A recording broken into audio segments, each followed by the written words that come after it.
It was July of 1945, and President Harry Truman had just arrived in the city of Potsdam, Germany, about 16 miles to the southwest of Berlin.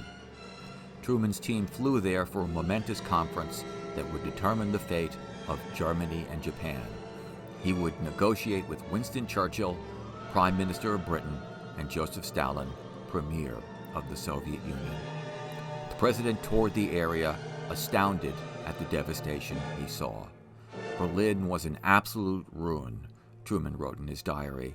A history buff, in his journal he reminded himself of cities destroyed by war in centuries past. I thought of Carthage, Rome, Babylon, Truman noted, Alexander the Great, Genghis Khan. Truman came to Potsdam to map out the 4 occupation zones into which the Allies had divided Germany, and to put the top Nazi leaders still alive on trial for war crimes.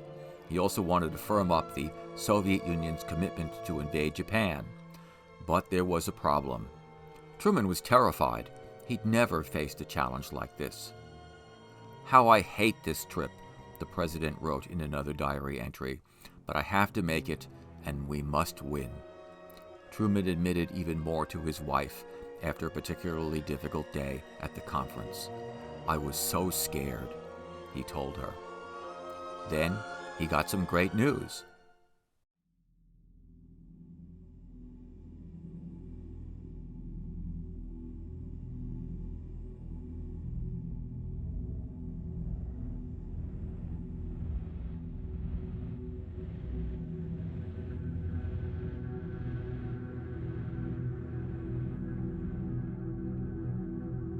On July 16th, a U.S. Army-led team of scientists and engineers in New Mexico had successfully detonated a plutonium bomb with a force the equivalent of 25,000 tons of TNT.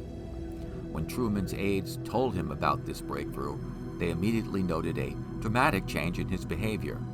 Truman became tremendously pepped up, according to one of his assistants, so much so that Churchill asked others what had come over the president. He was a changed man, Churchill later said.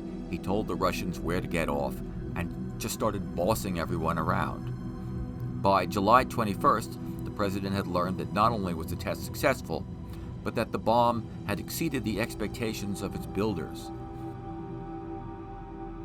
So Truman decided that he had to say something to Joseph Stalin.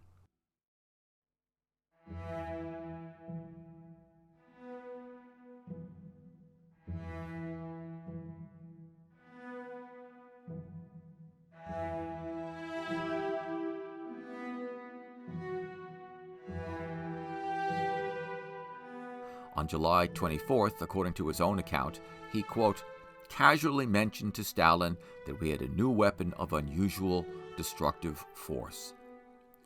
Stalin showed no special interest, Truman claimed.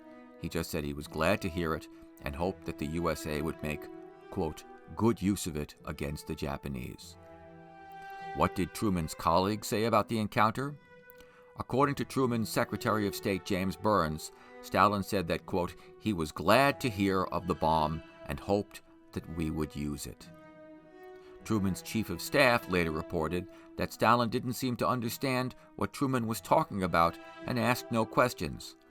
Quote, it was simply another weapon, and he hoped we would use it effectively.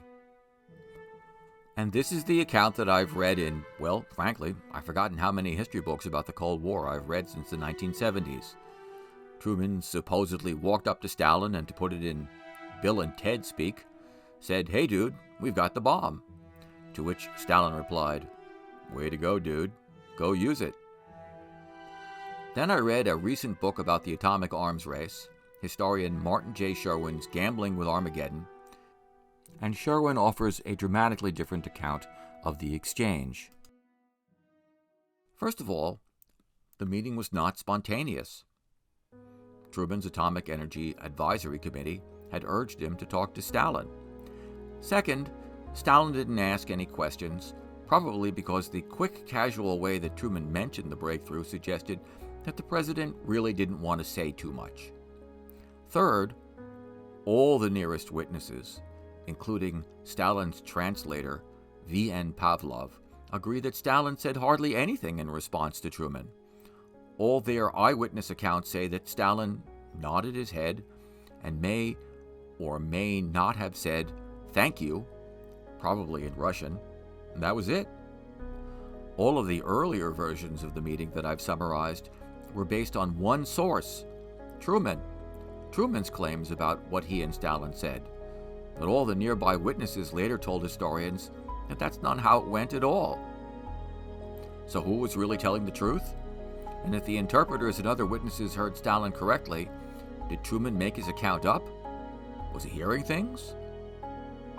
Did Stalin saying "Spasiba," which means "thank you" in Russian, somehow sound to Truman like, "Good, I hope you use this new bomb on Japan"?